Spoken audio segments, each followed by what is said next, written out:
فضل الله بعضهم على بعض وبما أنفقوا من أموالهم الله تعالى বলে বান্দা শোনো আর-রিজালু কাওয়ামুনা আলান-নিসা সমস্ত মহিলাদেরকে পরিচালক হিসাবে আমি আল্লাহ পাক রব্বুল আলামিন পুরুষদেরকে প্রেরণ করেছি বলেন সুবহানাল্লাহ নারীদের উপরে ক্ষমতা নারীদের উপরে পরিচালক নারীদেরকে চালাবে কারা পুরুষরা কারা চালাবে আল্লাহ তাআলা বলেন আর-রিজালু কাওয়ামুনা আলান-নিসা নারীদের পরিচালক হলো পুরুষরা আল্লাহু আকবার বলেন নারীদের পরিচালক হচ্ছে পুরুষ আর রিজালু কাওয়ামুনা আলান নিসাই বিমা ফাদ্দালাল্লাহু বা'দাহুম আলা বা'দ ওয়া বিমা আনফাকু মিন আমওয়ালিহিম এইজন্য পুরুষরা তাদের ইনকামের টাকা তাদের সমস্ত টাকা পয়সাগুলো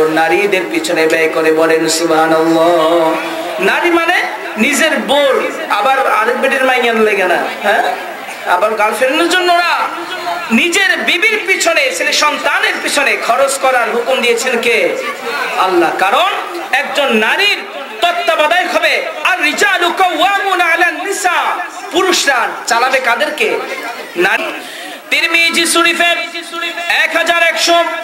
1169 নম্বর হাদিসে রাসূল সাল্লাল্লাহু আলাইহি সাল্লাম বলে লাউ কুনতা আমিরান আহাদান ইয়াসজুদা লাউ আহাদান আল্লাহ রাসূল সাল্লাল্লাহু আলাইহি সাল্লাম বলে আমি যদি দুনিয়ার ভিতরে কাউকে সিজদা করতে বলতাম তাহলে আমি সর্বপ্রথম এমনি তো সিজদা করা জায়েজ নাই আল্লাহ ছাড়া কারো পায়ে সিজদা করা জায়েজ আল্লাহর দরবার ছাড়া কারো দরবারে সিজদা দেওয়া জায়েজ ও দুনিয়ার ইমানদার অনেক মুসলমান নারী পুরুষ মাজারের মধ্যে গিয়ে বাবার পায়ের মধ্যে সিজদা দেয় এমন মানুষ আছে না আল্লাহ তাআলা বলেন ইন্নাহু মান ইউশরিক বিল্লাহ ফাকাদ হারামাল্লাহু আলাইহিল জান্নাহ যে ব্যক্তি যারা অন্য কিছুর কাছে সিজদা করবে শরীক করবে আমি আল্লাহ পাক রব্বুল আলামিন জান্নাতকে তাদের জন্য হারাম করে দিলাম বলেন নাউজুবিল্লাহ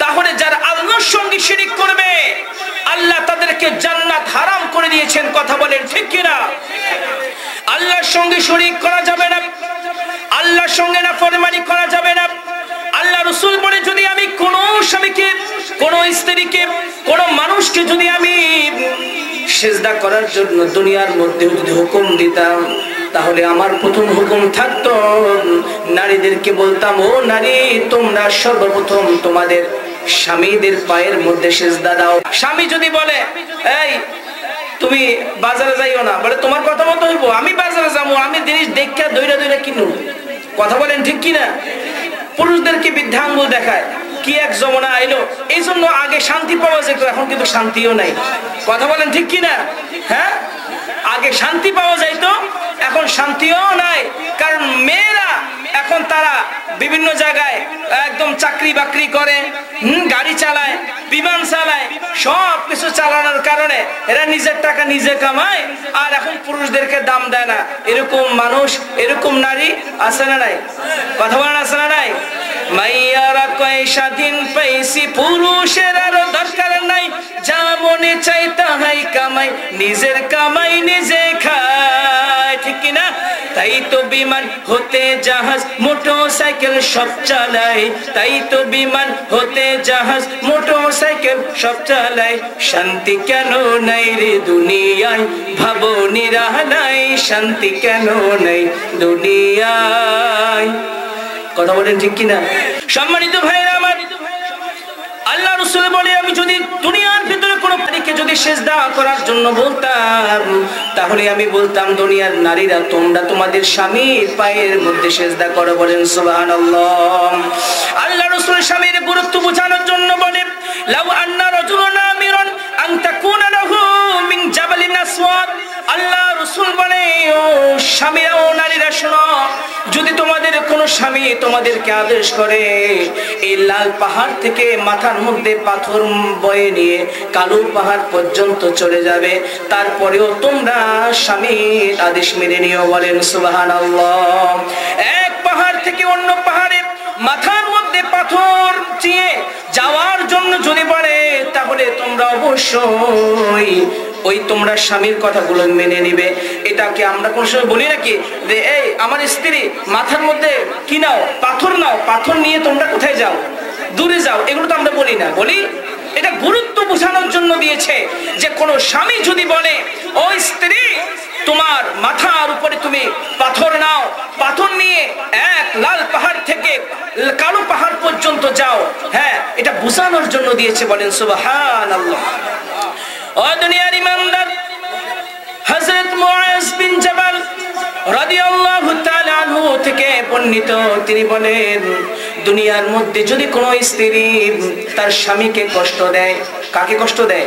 স্বামীকে কষ্ট দেয়, ওই স্বামী কোনো না কোনো দিন যদি আযাব শেষ করে এক সময় জান্নাতে যাবে কি যাবে না? আর আওয়াজ করে বলেন যাবে কি যাবে না? জান্নাতে পুরুষদের জন্য হুর আছে কি নাই?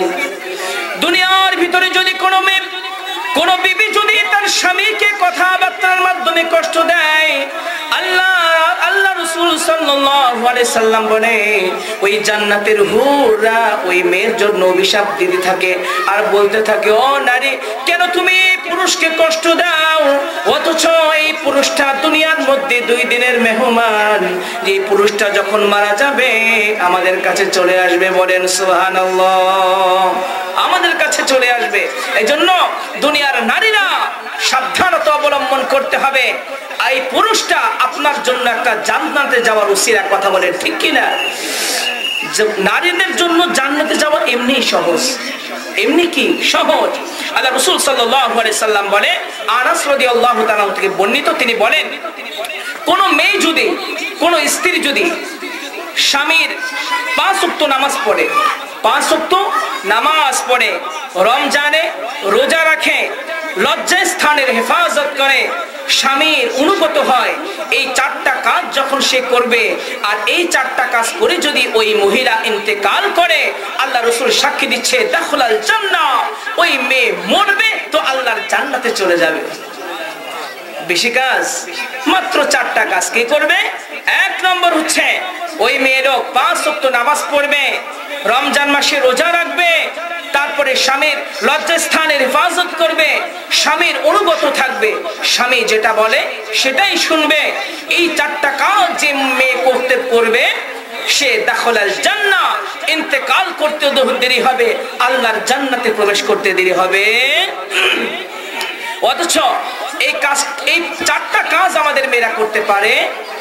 রাসূল সাল্লাল্লাহু আলাইহি সাল্লাম ঈদের নামাজ পড়াতে যাবে, এই সময়ের ভিতরে আল্লাহ রাসূল দেখলো পথের মাঝখানে, পথের ধারে অনেকগুলো নারীগুলো বসে আছে, দাঁড়িয়ে আছে রাসূলকে সালাম জানানো। আল্লাহ রাসূল সাল্লাল্লাহু আলাইহি সাল্লাম বললেন ইয়া নিসা, ও মেয়েরা তোমরা আল্লাহকে ভয় করো। বলে কেন? বলে আমি জান্নাতের মধ্যে যখন গেলাম, আমি যখন মেরাজের মধ্যে যখন গেলাম, আমি যখন জাহান্নামের মধ্যে যখন দেখতে গেলাম, আমি দেখলাম অধিকাংশ মেয়েরা জাহান্নামী, অধিকাংশ মেয়েরা স্ত্রীরা জাহান্নামের মধ্যে জ্বলতেছে। বলে কেন কেন ইয়া রাসূলুল্লাহ? বলে আমি জাহান্নামের মধ্যে অধিকাংশ মেয়েদেরকে জ্বলতে দেখলাম। বলে কেন? বলে 1 নম্বর হচ্ছে মেয়েরা কথায় কথায় অভিশাপ দেয়, কথায় কথায় মানুষের উপর লানত দেয়, আর 2 নম্বর কারণ হচ্ছে মেয়েরা স্বামীর অনুগত থাকে না, স্বামীর সঙ্গে বেয়াদবি করে, স্বামীর নাফরমানি করে। কথা বলেন ঠিক কিনা? কথায় কথায় বদদোয়া অভিশাপ আছে না নাই? যদি ছাগলে তার বাগানের ঘাস খাইয়ে ফেলে, বাগানের ধনিয়া পাতা খাইয়ে ফেলে, তখন বলে এই ছাগলওয়ালার মালির উপর আল্লাহর গজব পড়ুক, এরকম অভিশাপ দেয় না? দেয়। এই অল্পতেই অভিশাপ, আল্লাহ তুমি তারা শেষ করে দাও, আল্লাহ তুমি তারা ধ্বংস করে দাও। এই বদদোয়াগুলো যখন তারা দেয়, সত্যিকার অর্থে যদি বদদোয়ার মালিক সে না হয়, এই বদদোয়াটা আসমানের উপরে, লানতটা আসমানের উপরে উঠে যায়। উঠে যাওয়ার পরে যদি বাস্তবে ওই ব্যক্তি বদদোয়ার প্রাপ্ত না হয়, এই লানতটা নিজের মাথার মধ্যে আল্লাহ ফেলিয়ে দেয়। কথা বলেন ঠিক কিনা? এই জন্য অনেক মহিলারা দেখবে শুধু সারা বছর অসুস্থ, কেন জানেন? ওই যে মানুষকে যে বদদোয়া দেয়, এই লানতটা আসমানের উপরে উঠে, এটা আবার নিজের মাথার মধ্যে পড়ে। কথা বলেন ঠিক কিনা? আর 2 নম্বর হচ্ছে অনেক মহিলারা স্বামীর নাফরমানি করে, স্বামী এত কিছু দেয় তারপরও বলে তোমার সংসারে এসে আমার জীবন শেষ, তোমার সংসারে এসে আমার জীবন বরবাদ হয়ে গেছে। এরকম অনেক নারী বলে কি বলে না? আপনি সারা জীবন সব দিলেন, যদি একদিন পান আনতে দেরি হয় বলে তোমার সংসারে আমার জীবন শেষ, বরবাদ হয়ে গেছে আমি, এরকম বলে কি বলে না? এই জন্য আল্লাহ রাসূল বলেন মেয়েরা দুই কারণে, এই দুই কারণে অধিকাংশ নারীরা জাহান্নামের মধ্যে জ্বলবে। আল্লাহ পাক রব্বুল আলামিন আমাদের মা ও বোনদেরকে আপনি হেফাজত করুক, আমরা সকলে বলি আমিন। স্বামীর গুরুত্ব কেমন দেখেন, আপনি যে আল্লাহর ইবাদত করবেন, আল্লাহর হক পুরা করবেন। আল্লাহ রাসূল সাল্লাল্লাহু আলাইহি সাল্লাম বলে কোন স্ত্রী আল্লাহর হক পুরা করার আগে স্বামীর হক পুরা করতে হবে। স্বামীর হক পুরা না করা ছাড়া যদি সে আল্লাহর হক পুরা করতে চায়, এই ইবাদত আল্লাহর কাছে কবুল হবে। আপনার স্ত্রী রোজা রাখবে, নফল রোজা, আপনাকে যদি না জানায়, আপনি যদি বলেন তুমি নফল রোজা রাখিও না, কিন্তু আপনাকে অ্যাবাউট করে সে যদি নফল রোজা রাখে, এই রোজা আল্লাহর দরবারে কবুল হবে? কথা বলেন হবে? হবে না। এই জন্য ইবাদতের ক্ষেত্রে, নফল ইবাদতের ক্ষেত্রে আপনার সবচেয়ে বেশি ইম্পর্টেন্ট হচ্ছে আল্লাহর ফরজের পরে আপনি আপনার স্বামীর অনুগত হবেন। কথা বলেন ঠিক কিনা? আমাদের যে আজকে যে মাহফিল ইন্তেজামিয়া কমিটির পক্ষ থেকে আমাকে বিশেষভাবে বলা হয়েছে হুজুর স্বামীর হকের ব্যাপারে আলোচনা করার জন্য। এই জন্য এই সমস্ত কথাগুলো বলতেছি। রাসূল সাল্লাল্লাহু আলাইহি সাল্লামের কলিজার টুকরা ফাতেমা, তার মেয়ে, চিনেন কিনা? যিনি কিনা জান্নাতের সমস্ত মহিলাদের সর্দারিনী। ঘরের কাজ করতেছেন, জাতা কল ঘুরাতে ঘুরাতে হাতের মধ্যে ফুসকা পড়ে গেল। ঘর মধ্যে ঝাড়ু দিতে দিতে সারা শরীরটা নোংরা হয়ে গেল। দূর থেকে পানি আনতে আনতে মাজার মধ্যে দাগ পড়ে গেল। আলী রাদিয়াল্লাহু তাআলা আনহু বলে ও ফাতেমা, রাসূলুল্লাহ সাল্লাল্লাহু আলাইহি সাল্লামের কাছে অনেকগুলো খাদেমা আসছে, তুমি যাও, তার কাছে যাও, তুমি তোমার বাবা জানের কাছে যাও, রাসূলুল্লাহ সাল্লাল্লাহু আলাইহি সাল্লামের কাছে যাও। যাওয়ার পর একজন খাদেমা তোমার জন্য তুমি নিয়ে আসো। রাসূল সাল্লাল্লাহু আলাইহি সাল্লামের কাছে ওই সময় কিছু খাদেমা আসছে, এটা গনিমতের মালের মতো আসছে, হাদিয়াও আসছে। অনেক সময় আসে, এক সময় ওই জমানার ভিতরে গোলাম হাদিয়াও দেওয়া হতো, হাদিয়া নেওয়া হতো। ফাতিমাতুজ জোহরা রাদিয়াল্লাহু তাআলা রাসূলের দরবারে চলে গেলেন। যাওয়ার পরে দেখলেন সেই জায়গার মধ্যে অনেক মানুষ মিটিং করতেছে, তিনি আর কিছু বললেন না, অনেকক্ষণ দাঁড়িয়ে থেকে আবার বাসার মধ্যে চলে আসলেন। আল্লাহ রাসূল খেয়াল করলো আমার মেয়েটা মনে হয় আসছে, কিছু না বলেই চলে গেল। কি ব্যাপার, কি হইলো? চলে গেল। রাসূল সাল্লাল্লাহু আলাইহি সাল্লাম পরের দিন সকালবেলা ফজরের নামাজের পরে তিনি সুন্দর করে আবার ফাতিমার ঘরের মধ্যে চলে গেল। যাওয়ার পরে বলল, ফাতিমা কেন তুমি কালকে আমার ঘরের মধ্যে আসছিলা, কিছুই তো বললা না। এই কথা বলার পরে ফাতিমাতুজ জোহরা রাদিয়াল্লাহু তাআলা আনহা তিনি চুপটি করে রইলেন, লজ্জায় কিছু বলতে পারে না। আলী রাদিয়াল্লাহু তাআলা আনহু বলে, ইয়া রাসূলুল্লাহ আপনি যদি আমাকে অনুমতি দেন আমি বলি। বলো কি হয়েছে? ইয়া রাসূলুল্লাহ আপনার কন্যা ফাতেমা দূর থেকে পানি আনতে যায়, এই পানি আনার কারণে কোমরের মধ্যে দাগ পড়ে গেছে। ইয়া রাসূলুল্লাহ আপনার কন্যা ফাতেমা জাতা করে ঘুরাতে ঘুরাতে হাতের মধ্যে ফুসকা পড়ে গেছে। আপনার কন্যা ঝাড়ু দিতে দিতে তার শরীরটা নোংরা হয়ে যায়। আমি বললাম, রাসূল আপনার দরবারে অনেক খাদেমা আসছে, আপনার দরবারে অনেক খাদেমা আসছে, একটা খাদেমা হাদিয়া নিয়ে আসার জন্য আমি তাকে পাঠাইছিলাম। আল্লাহ রাসূল বলল, ও আমার ভাইরা, আপনাদের কাছে জানতে চাই ফাতেমার থেকে আমাদের সমাজের নারীদের দাম বেশি নাকি? বেশি? এবার আল্লাহ রাসূল যা বলছে এটা আমাদের জন্য, সকলের জন্য আদর্শ। কথা বলেন ঠিক কিনা? আল্লাহ রাসূল বলল, ইত্তাকুল্লাহ, ও ফাতেমা তুমি আল্লাহকে ভয় করো। তুমি আল্লাহকে ভয় করো, নিজের সংসারের কাজগুলো নিজে করো, তোমার সন্তান তুমি সুন্দর করে লালন পালন করো, কষ্ট করে হলেও নিজের সংসারের কাজগুলো তুমি নিজের হাতে করো। আর সারাদিন কাজকর্ম করার পর তোমার স্বামীর আনুগত্য তুমি চলো।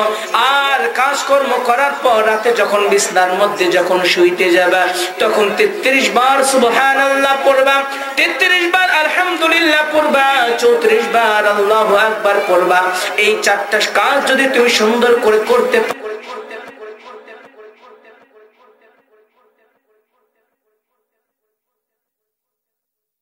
কেউ 1000 গুণ সওয়াব আমলনামার মধ্যে লিখে দিবেন। তিনি কে দিবেন? আল্লাহ দিবেন। স্বামীর অনুগত্য চলতে পারেন। আল্লাহ রাসূল সাল্লাল্লাহু আলাইহি সাল্লাম সাহাবায়ে কেরামদেরকে জিজ্ঞাসা করে, ও সাহাবীরা, সবচাইতে উত্তম নারীকে, সবচাইতে উত্তম নারীকে, সবচাইতে দামি নারীকে, সবচাইতে শ্রেষ্ঠ নারীকে? সাহাবায়ে কেরামরা নিজেরা চাষ করে নিজেরা বলে, মনে হয় শ্রেষ্ঠ নারী, শ্রেষ্ঠ স্ত্রী মনে হয় এই গুণ হবে। এরকম বারবার বলার পরে আলী রাদিয়াল্লাহু তাআলা আনহু বাসায় চলে গেলেন। যাওয়ার পরে ফাতেমাকে বললেন, ফাতেমা, আল্লাহ রাসূল তো বলেছে দুনিয়ার সবচাইতে শ্রেষ্ঠ নারীকে, এটার একটা গুণাবলী বৈশিষ্ট্য, তুমি বলো তো দেখি তুমি পারো কিনা? ফাতেমা চিন্তা করে বলল, ও আমার প্রিয়তম স্বামী, আপনি আল্লাহ রাসূলের কাছে যান, আপনি গিয়ে বলেন যেই নারী পর পুরুষের দিকে তাকায় না আর কোন পর পুরুষ ওই নারীর দিকে তাকানোর মতো সুযোগ থাকে না, ওই নারী হচ্ছে সর্বশ্রেষ্ঠ। আলী রাদিয়াল্লাহু তাআলা সঙ্গে সঙ্গে আল্লাহ রাসূলের কাছে চলে গেলেন, ইয়া রাসূলুল্লাহ, ইয়া হাবিবাল্লাহ, দুনিয়াতে সর্বশ্রেষ্ঠ নারী তো মনে হয় ওই নারী যেই নারী কোন পর পুরুষের দিকে তাকায় না আর কোন পর পুরুষ ওই নারীর দিকে তাকানোর সুযোগ হয় না। আল্লাহ রাসূল বলে, ও আলী, এই কথা কে বলেছে তোমাকে? বলে, ইয়া রাসূলুল্লাহ, আপনার মেয়ে বলেছে।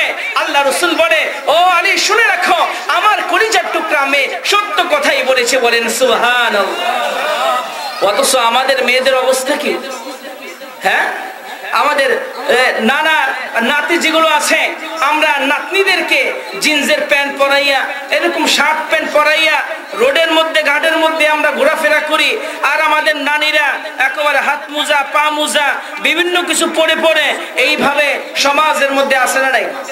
হ্যাঁ, কোচি মেয়ে, যেটা একদম কোচি নাতি, অল্প বয়সী, এদেরকে নাতনিকে রোডের মধ্যে বাজারে বাজারে ঘুরায়।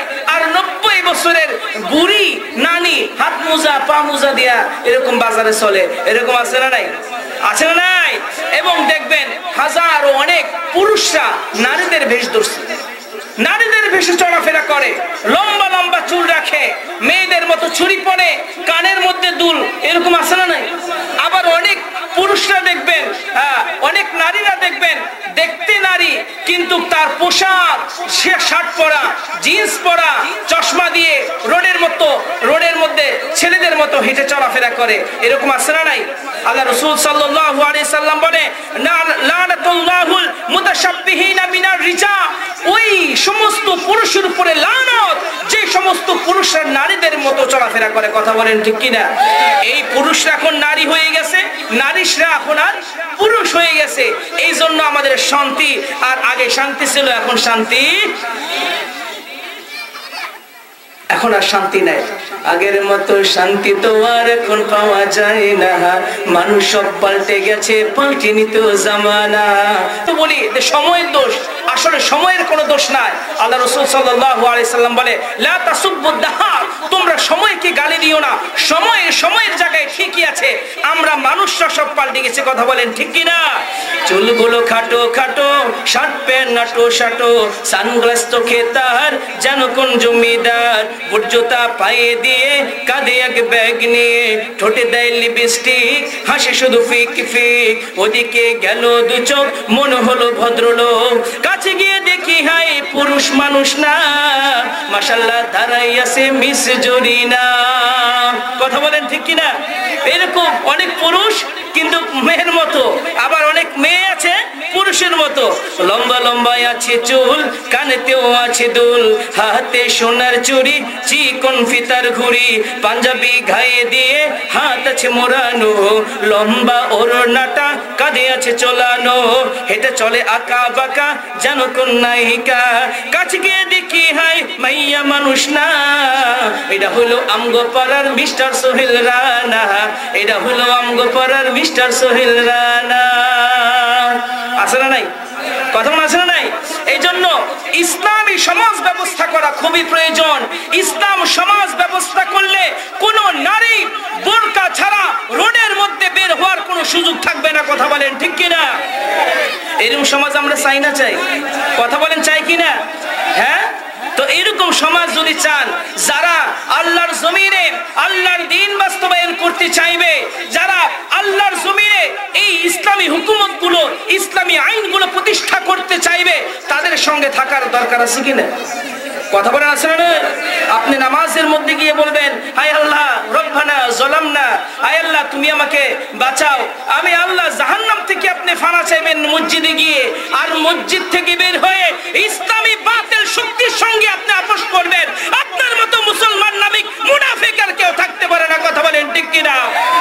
তুমি রমজান এলে রাখো না রোজা, দিনকে করো আঘাত, পয়সা করির নাই তো অভাব, দাও না তো যাকাত, তুমি ইমানদারির বড়াই করো, নেই তোমার ইমান, তুমি কেমন মুসলমান, কেমন মুসলমান, তুমি কেমন মুসলমান, নামাজের সাথে নাই পরিচয়, মানো না কোরআন, তুমি কেমন মুসলমান, তুমি কেমন মুসলমান। কথা বলেন ঠিক কিনা? আমাদের মুসলমানের ভিতরে হাজার মুসলমান আছে, শুধু নামকে ওয়াস্তে মুসলমান, বাবা মুসলমান, আমি মুসলমান, কিন্তু মুসলমানিত্ব আমাদের ভিতরে নাই। কথা বলেন ঠিক কিনা? আমরা কি কোরআনের পক্ষে থাকবো না ভাগবো? কথা বলেন থাকবো না ভাগবো? কোরআনের পক্ষে কারা কারা থাকবেন? তো হাত তুলে আমার আল্লাহকে দেখান। লিল্লাহি তাকবীর, লিল্লাহি তাকবীর। হাত নামান। আল্লাহ তুমি এই হাতগুলোকে কবুল করো। সকলে বলেন আমিন। আমরা কার পক্ষে থাকবো? আল্লাহর পক্ষে থাকবো, আল্লাহ রসুলের পক্ষে থাকবো। যারা ইসলামের বিধানগুলো সমাজের মধ্যে প্রতিষ্ঠা করতে চাইবে, এই দেশের মধ্যে প্রতিষ্ঠা করতে চাইবে, যারা আল্লাহর জমিনে কোরআনী হুকুমত প্রতিষ্ঠা করতে চাইবে, তাদের সঙ্গে থাকার দরকার আছে কিনা? আর আপনি এমন নেতার সঙ্গে থাকেন যেই নেতার নামাজ নাই, যেই নেতার উযু নাই, যেই নেতা পশ্চিম দিকে ফিরে আসারও খায় না, এরকম নেতার পিছনে যদি চলেন, কাল কঠিন কিয়ামতের ময়দানে আল্লাহ তাআলা বলে, ইয়াওমা নাদউ কুল্লু উনাসিম বিইমামিহিম, আমি কিয়ামতের ময়দানে তার নেতা সহকারে রাখবো। আপনার নেতা যদি হয় গাঞ্জাখোর, আপনার নেতা যদি হয় বেনামাজি, আপনার নেতা যদি হয় দুর্নীতিবাজ, ওই নেতার সঙ্গে আপনাকে জাহান্নামে পাঠিয়ে দিবেন কে? কে দিবেন? আমরা নামাজিওয়ালা নেতা চাই। কথা বলেন ঠিক কিনা? দুর্নীতি মুক্ত নেতা চাই। কথা বলেন ঠিক কিনা? যারা আল্লাহর জমিনে এই সমস্ত ভালো সৎ কাজের আদেশ দিবে, অসৎ কাজে বাধা প্রদান করবে, সেই সমস্ত নেতার পিছনে থাকার দরকার আছে কিনা? আল্লাহ তাআলা বলে, আল্লাযীনা ইম্মাক্কান্নাহুম ফিল আরদ আকামুস সালাহ ওয়া আতাউজ যাকাহ ওয়া আমারু বিল মা'রুফ ওয়া নাহাউ আনিল মুনকার। আল্লাহ তাআলা বলে, আমি দুনিয়ার ভিতরে যাদেরকে ক্ষমতায় দিব, তারা ক্ষমতার মধ্যে এসে সর্বপ্রথম কাজ হচ্ছে নামাজ প্রতিষ্ঠা করা। কি করা? নামাজ প্রতিষ্ঠা করা, যাকাত আদায় করা, সৎ কাজের আদেশ দেওয়া, অসৎ কাজে বাধা দেওয়া। কিন্তু আমরা এমনও নেতা দেখি যারা ক্ষমতায় যাইয়া অথবা ক্ষমতায় যাওয়ার আগেই অসৎ কাজের মধ্যে বাধা দেওয়া তো দূরের কথা, যত অসৎ কাজ আছে সবখানে ওই সমস্ত নেতাদের পাওয়া যায়। কথা বলেন ঠিক কিনা? এটা কি কারো দলের বিরুদ্ধে বললাম? কথা বললাম? এরকম আমাদের দেশি সমাজে আছে না নাই? এই জন্য মুসলমান আমরা আর দুর্নীতির সঙ্গে থাকতে চাই না, আমরা আর ইসলাম বিদ্বেষীর সঙ্গে থাকতে চাই না। যারা কোরআনের পাখিদেরকে জেলখানার মধ্যে পচে মেরেছে, যারা কোরআনের পাখিদেরকে এরকম ফাঁসির কাষ্ঠের মধ্যে ঝুলে ঝুলে মেরেছে, তাদের সঙ্গে আমরা আর থাকতে চাই। কোরআন থাকবে যেখানে আমরা থাকবো, কোরআনের আইন যেখানে আমরা থাকবো, সেখানে আমাদের থাকার দরকার আছে কিনা? আল্লাহ কবুল করুক, সকলে বলি আমিন। আজকের বয়ান ছিল মূলত মা ও বোনদের ব্যাপারে, এই জন্য অনেক কথা বললাম।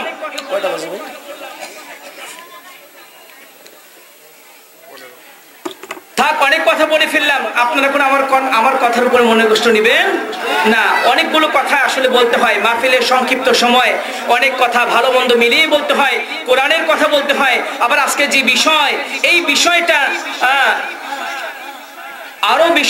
এই বিষয়টা নিয়েও আমাদের কি করতে হয়, কথা বলতে হয়।